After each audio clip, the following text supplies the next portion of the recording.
पवित्र वचन। फिर खुदा कहता है कि जो लोग इंतजार में हैं, accept the uncertainties. There will be uncertainties. बहुत चीज ऐसे होने वाला है आपके जीवन में, आप विश्वासी हो सकते हैं, आप खुदा में चल रहे हैं, लेकिन आपके मुताबिक कुछ नहीं चलेगा। हालांकि आप खुदा के मुताबिक चल रहे हैं, लेकिन आपके आसपास में कोई भी चीज खुदा के मुताबिक नहीं चलेगा। So you have to expect the uncertainties in your life, and that says, Mark के 13 के 32 में कहता है, why to expect uncertainties, because no one knows the day and the hour when the son of man will come. कोई नहीं जानता, ना स्वर्ग के दूत जानते, ना फरिश्ते लोग जानता है, या ना यीशु मसीह जानते, सिर्फ खुदा बाप जानता है। इसीलिए देयर विल बी अनसर्टेनिटीज। बहुत कोई प्रिडिक्ट करने वाले हैं, बहुत सारे प्रिडिक्शन आप सुन पाइएगा, बहुत सारी एस्ट्रोलॉजी आप लोग देख पाइएगा। एस्ट्रोलॉजी जो जो देखते हैं वो तो और एक बहुत बेवकूफ है। मैं भी जब छोटा था, एस्ट्रोलॉजी मुझे बहुत आकर्षित करता था, क्योंकि मुझे लगता था वो मेरे बारे कहता। अरे यार, एस्ट्रोलॉजी अगर मेरे बारे कहता तो आज मेरे उतने अंधकार में नहीं जाता।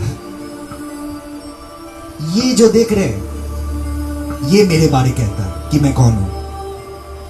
कोई एस्ट्रोलॉजर आपको नहीं कह पाएगा, लेकिन खुदा की पाक कलाम आपको कह पाएगा कि आप कौन हैं और आपको किसके लिए इस दुनिया में भेजा गया, इस संसार में भेजा गया, और आप कहां जा रहे हैं। बहुत कोई नहीं जानता लोग कहां जा रहे हैं, लेकिन आप और हम जानते हैं, और वो वचन में हम लोग देखते हैं।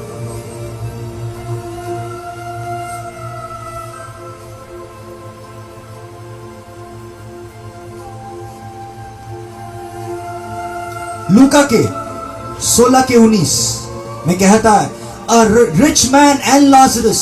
This is the only parable of God where Jesus Christ has used a name called Lazarus. कोई भी पैराबल ऐसा नहीं है जिसमें खुदाया यीशु मसीह किसी के नाम लेके पैराबल कहा। कोई भी कहानी में उन्होंने नाम इस्तेमाल नहीं किया, लेकिन ये कहानी जब वो बता रहा था, इसमें उन्होंने नाम इस्तेमाल किया। इसीलिए ये कहानी बहुत बहुत ज्यादा इंपॉर्टेंट है। A rich man and a man called Lazarus, which was clothed in purple fine linen and fed assumptionly every day. एक बहुत धनी व्यक्ति था जो बहुत खूबसूरत खूबसूरत कपड़ा पहनता था, पोशाक उसका बहुत खूबसूरत था, वो खाता भी खूबसूरत था, और लग्जरी में अपना जीवन जीता था। वो दुनिया के हर एक सुख वो पाया। और उसके बाद, and there was a certain beggar name Lazarus. ये लाजरस के बारे में उन्होंने जिक्र किया कि एक गरीब व्यक्ति था जो उसके घर के बाहर में, उसके गेट में रहता था। उसके घर के बाहर जो गेट था वहां वो बैठा रहता था, और उसके पूरे बदन में घाव से भरा हुआ था। और कहता है कि कुत्ते लोग आके उसके घाव को चाटते थे, लेकिन उसके अंदर में एक ही फरमान था। He desired only one thing, कि उसके मालिक के घर से जो मेज से नीचे गिरे वो खाना में उसके हक है। और वो खाने के लिए जो खाना को फेंका जाएगा, वो धनी व्यक्ति के घर के बाहर में बैठा रहता था कि उसको खाना मिलेगा यहां से। क्योंकि जाना जाता है कि जो लोग बहुत पैसे वाले हैं उन लोग के घर में खाना बहुत होता है, और खाना बर्बाद भी बहुत होता है।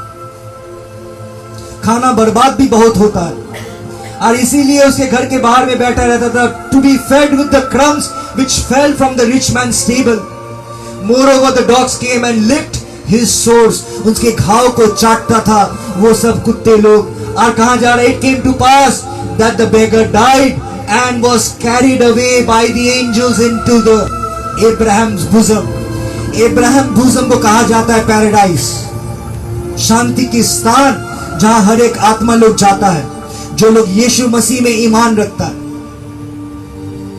आज सलीब हम लोग के लिए इतने इंपॉर्टेंट क्यों है? सलीब इसीलिए इंपॉर्टेंट है वो पैराडाइज में कोई प्रवेश नहीं कर पाया था जब तक खुदा यीशु मसीह मर के वो दरवाजा को नहीं खोला। वो जब मरे, वो जब पाताल में गए, वो दरवाजा खोल दिया और जितने थे ईमान वाले अब्राहम से लेके सब वो लोग प्रवेश किए। और यहां कहां जा रहा है? जब वो गरीब मरे, वो गरीब को दो फरिश्ते आके उठा के इब्राहिम के गोद पे लेके चले गए। इब्राहिम ने उसे गले लगाए, वो जगह जहां पर ही वो ईमान वाले लोग के लिए रखा गया जो लोग यीशु मसीह में ईमान रखते। लेकिन and was carried away by the angels into Abraham's bosom. The rich man also died and was buried, and in hell he lifted up his eyes, being in torment. He seeth Abraham far off, and Lazarus in his bosom. And he cried and said, Father Abraham, have mercy on me, send Lazarus. आज यही बात मैं कहना चाहता हूं। जो मर जाता है वो आपको आके कह नहीं पाएंगे कि सच्चा खुदा कौन है।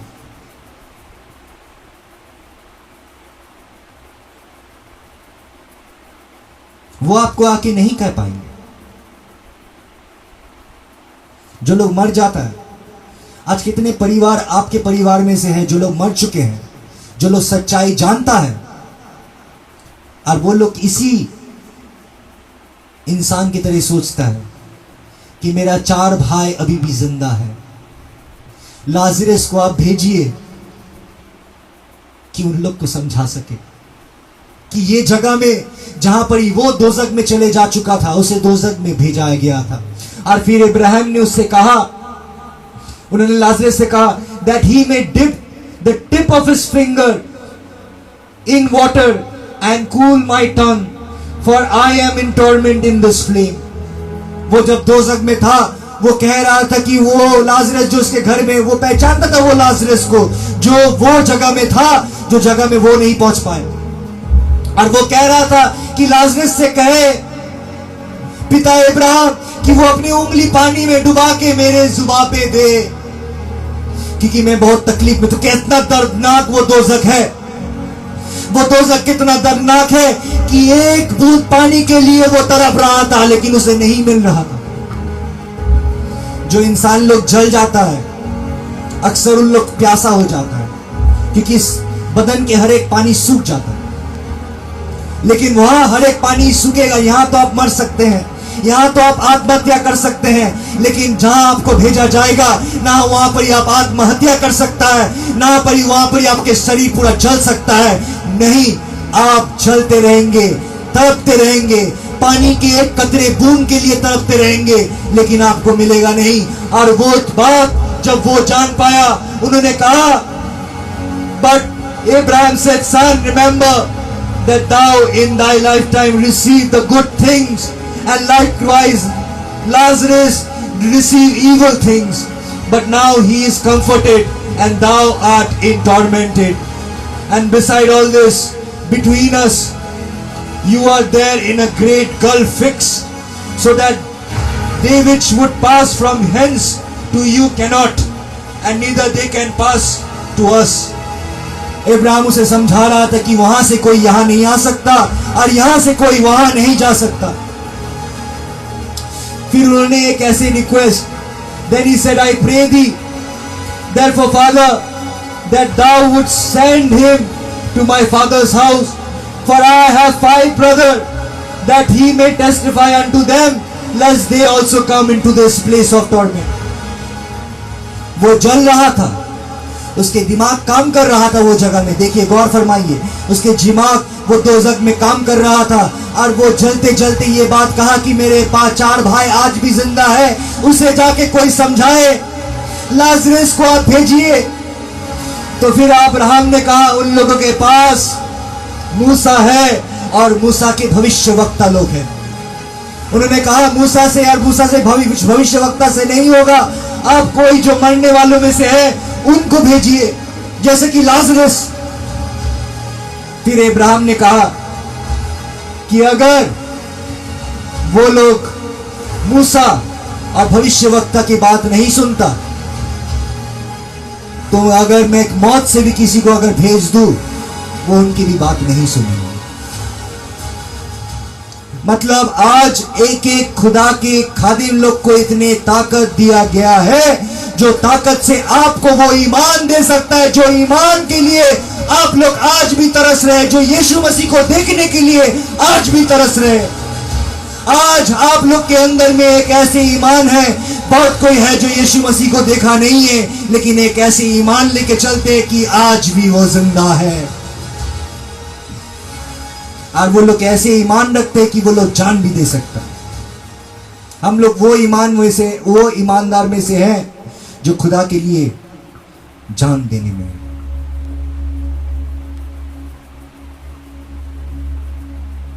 वो पार से कोई यहां आके नहीं बताएगा, लेकिन यहां ही आपको बताया जा रहा है, खुदा की हर एक खादिम आपको बता रहा है कि एक दोजख है जहां आपके परिवार जो लोग मर चुका है वो लोग आपको नहीं बता पा रहा, लेकिन खुदा ने अपने खादिम लोग को भेजा आप लोगों के पास to minister to you, because this life is not the end, this life is only the beginning. ये सिर्फ शुरुआत है। ये जीवन, ये मौत के साथ खत्म नहीं होता, ये मौत के साथ शुरू होता है। अनंत काल मौत के साथ शुरू होता है, और ये जीवन है निर्णय, a choice, a given choice. Either you can love him or you can forsake him. Either you can have what God is offering you or you can deny what God is offering you. अगर आप खुश नहीं है जितना खुदा आपको दिया है, and you're looking for the comfort जो उसके पास है, इसके पास है, उसके पास है, तो देखिए ये धनी व्यक्ति भी इस दुनिया में बहुत कंफर्ट पाया था, लेकिन इब्राहिम ने उससे कहा कि तुम्हें सब आराम मिला, लेकिन इसे आराम नहीं मिला था, इसे सब गंदा चीज मिला, इसीलिए आज ये स्वर्ग में है और तुम नरक में हो। तो मत मांगिए इस दुनिया में आराम। खुदा की खादिम लोग इस दुनिया में कैसे आराम कर सकता है, क्योंकि ये दुनिया खुदा के विरुद्ध है। हम लोग वो देश में कैसे आराम कर सकते हैं जो देश मेरा नहीं है। दूसरे देश में जाइएगा, डर डर के जाना पड़ता है। मैं जब बैंगलोर में गया था, मुझे मालूम ही नहीं है वहां पर स्मोकिंग अलाउ नहीं है, पकड़ा गया था मैं, फाइन देना पड़ा था 350 रुपये।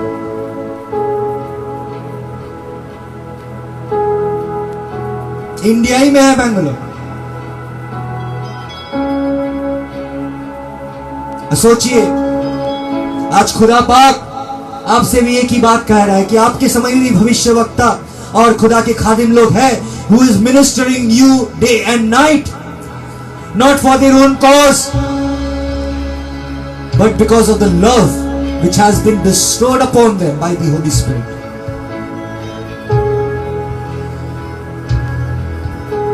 प्यार वही कर सकता है जो प्यार पाया है, मोहब्बत वही दे सकता है जो मोहब्बत पाया है।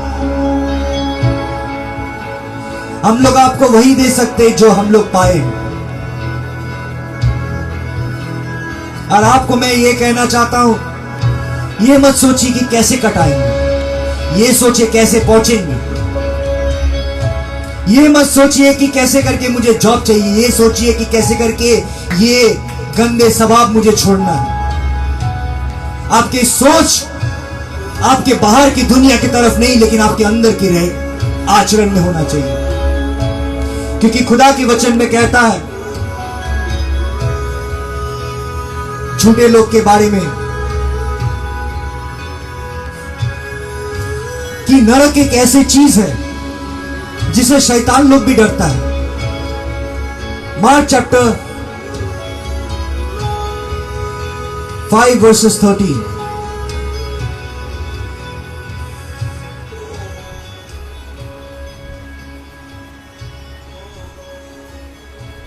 तो से नीचे कर ना गो।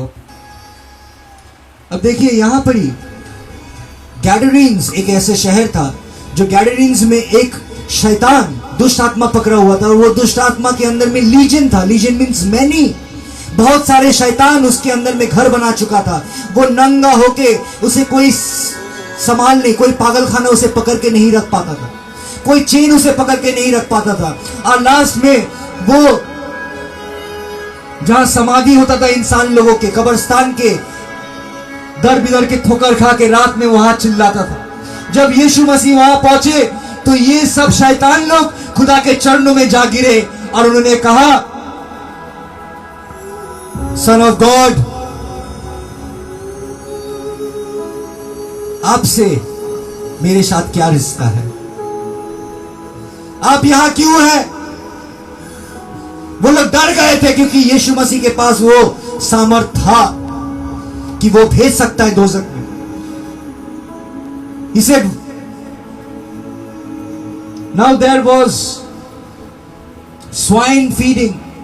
The devils besought him, saying, send us to the swine that we may enter into them. वो लोग खुदा से एक दुआ मांगा कि हम लोग को दोजख में नहीं लेकिन वो सुअर में भेज दो। सोचिए कि सुअर की जिंदगी क्या होता है। वो लोग वही कचरा खाता है जो कचरा लोग निकालता है, जो अपने पेट से निकालता है वही कचरा उन लोग खाता है, हमेशा गंदा रहता है। लेकिन ये शैतान लोग वो दोजख में नहीं जाना चाहता था। उन्होंने एक दुआ की यीशु मसीह के पास कि हम लोगों को दोजख में नहीं लेकिन ये सुअर में भेज दो। और यीशु मसीह ने उन्होंने दया की वो शैतान के ऊपर। उन्होंने कहा जाओ। और सब सुअर लोग फिर पागल होके वो लोग नदी के अंदर में डूब के मर गए। तो ये दोजख कैसा है कि शैतान लोग, religions, they didn't want to go, वो जाना नहीं चाहता था। हालांकि आखिर में उन लोग को वही जाना, लेकिन वो लोग खुदा से विनती कर रहा था, दुआ कर रहा था। अगर आप ये पढ़ेंगे 13 अध्याय 5 अध्याय के 1 से 20 तक आप समझ पाइएगा कि वो दुआ कर रहा था और दुआ करके यही दुआ कर रहा था कि मुझे वहां अभी मत भेजिए।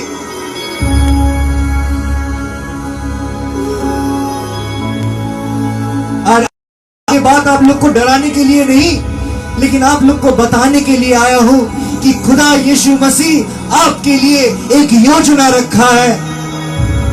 आपको ये बताना चाहता है कि जो कुछ भी आपके जीवन में हो रहा है उनकी मर्जी है। उनके मर्जी के खिलाफ मत जाइए लेकिन धन्यवाद दीजिए कि आप आज भी उनकी मर्जी में चल रहे हैं।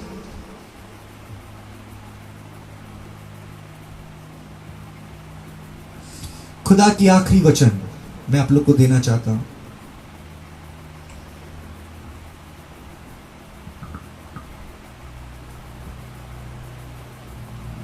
सबसे गो अप 20 go to 19।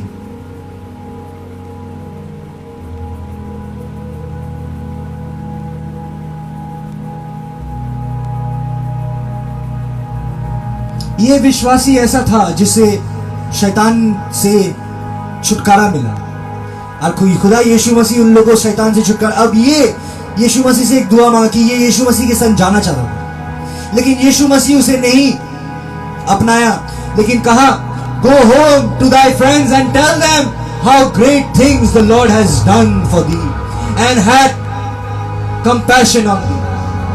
मतलब खुदा की रहमत के बारे में जाके बताओ अपने दोस्त और अपने घर के।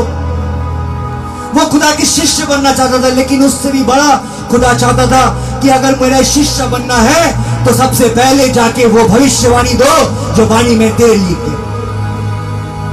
अगर आज खुदा आपके लिए कुछ किया है तो क्या आप साक्षी दे रहे हैं? क्या आप बता रहे हैं खुदा की रहमत के बारे में? ये डूबती नाव में आप क्या इंसान को बचाने की कोशिश कर रहे हैं? जब नाव डूबने लगता है तब दो तरह के इंसान पाया जाता है, जो अपने आप को बचाता है और जो दूसरे को बचाता है। आप किन में से? क्योंकि जो अपने आप को बचाने की कोशिश करेगा इस दुनिया में वो मरेगा, और जो अपने जीवन को खोएगा यीशु मसीह के लिए वो पाएगा। यीशु मसीह यही बताना चाहता था कि ये डूबता ना हुए और जीवन की कप्तान सिर्फ वो है। और उन्होंने कहा कि जाके बताओ खुदा की रहमत के बारे में। लेकिन इस दुनिया में बहुत सारे इंसान ऐसे भी हैं जो खुदा के बेटे नहीं है।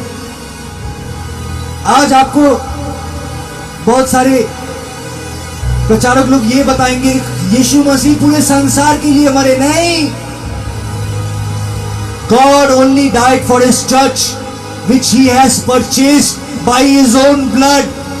वो सबके लिए नहीं मरे। इसीलिए जब यीशु मसीह आए थे, यूहन्ना के 8:44 में कहता है,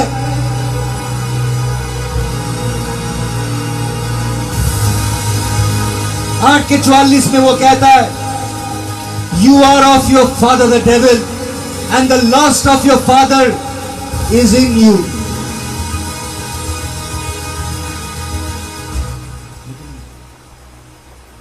You belong to your father the devil, and you want to carry out your father's desires।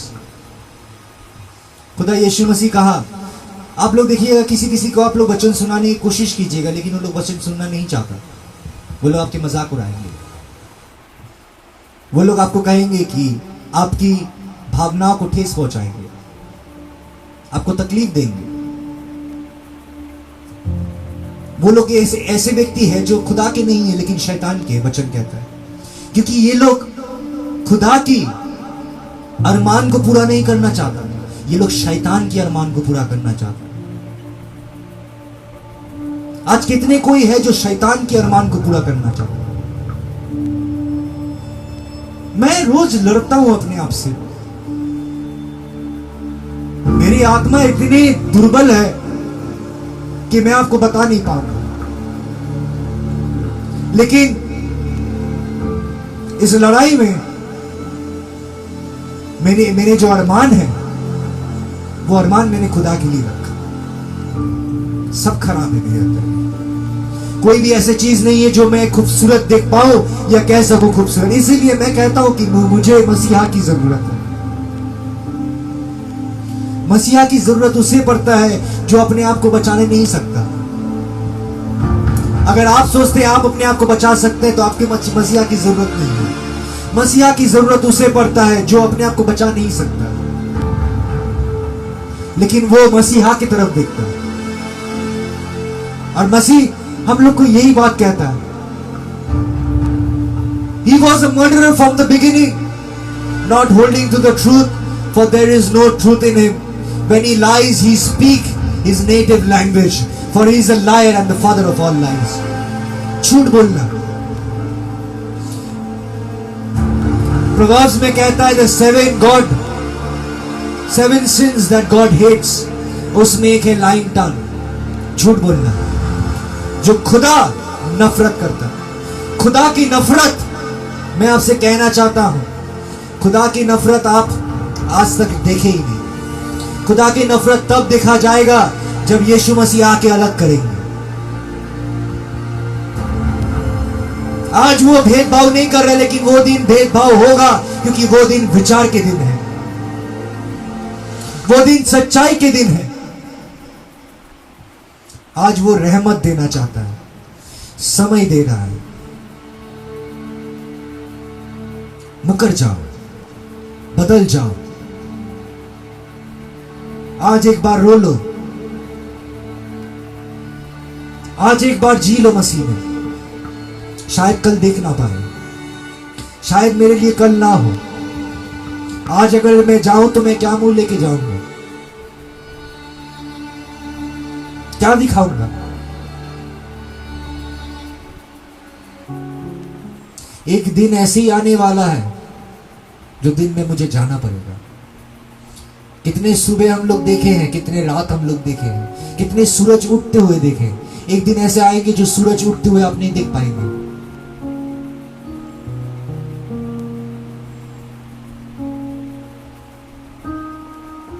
क्या आप भविष्य के ऊपर छोड़ेंगे कि आज आप वो दुआ करेंगे जो दुआ आप शायद आप नहीं की?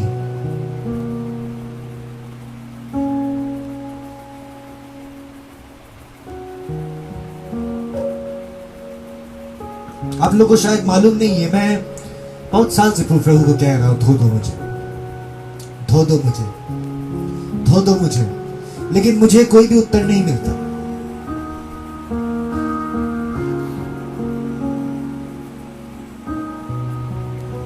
और जब भी उत्तर नहीं मिलता तभी एक ही चीज दिखाया मिलता है।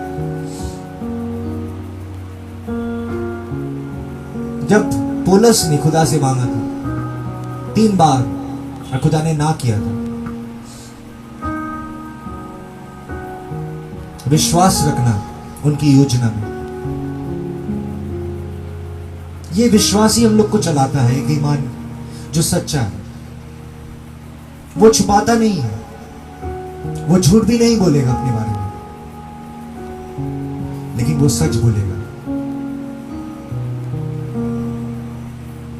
He'll become transparent because the Holy Spirit will make you transparent.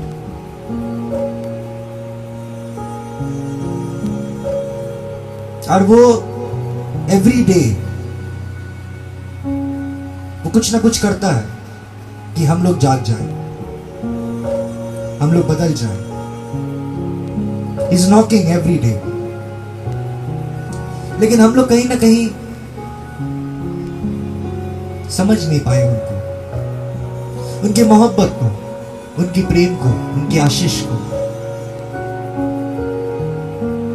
उनको अपना नहीं पाए, उनको समझ नहीं पाए। हम खुदा से यही बोलता हूं कि मैं कैसे तुमको समझूं, कैसे?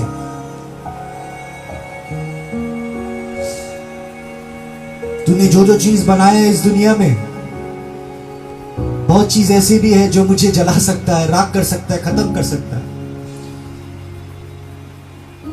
तूने इस दुनिया में यो भी बनाया जो चीज मुझे जान भी दे सकता है, जिंदा रख सकता है, चला सकता है। कैसे परखूं? मेरे आंख में तो सब कुछ अच्छा लगता है,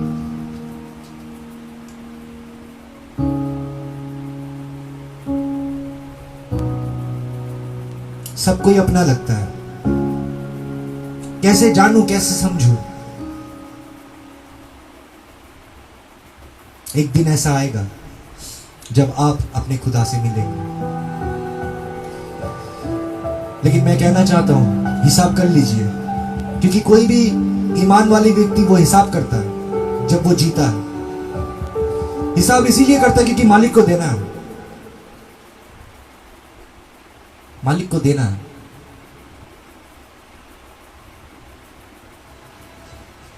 इसीलिए खुदा यीशु मसीह आपसे भी कहता है, उन्होंने शिष्य लोगों की तरफ देख के कहा कि अगर मेरे और कोई चलना चाहता है तो हिसाब कर ले,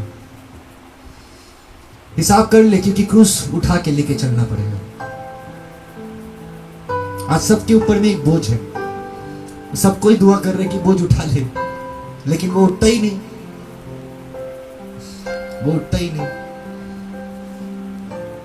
वो सिखा देता है उठाने। जिसे हम लोग बोझ समझते हैं वो शायद हम लोग की सलीब है, जो हम लोग चाहते हैं हटा ले खुदा। लेकिन वो सलीब उठाते उठाते हम लोग एक दिन अपने आप में और नहीं रहेंगे, हम लोग की अपनी सब चीज खत्म हो जाएगा।